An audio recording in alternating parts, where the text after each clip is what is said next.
Building a healthy, genuine connection with someone should always be the goal of any relationship. Here are some general tips that might help build a connection with someone you're interested in. Be yourself. Authenticity is key.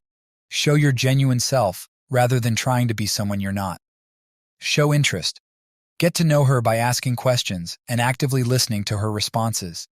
Show genuine interest in her thoughts, feelings, and experiences. Respect boundaries.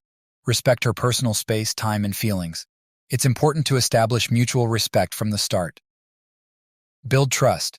Trust takes time to develop. Be reliable, keep your promises, and communicate openly and honestly. Create meaningful experiences. Plan activities that you both enjoy and that allow you to bond over shared interests.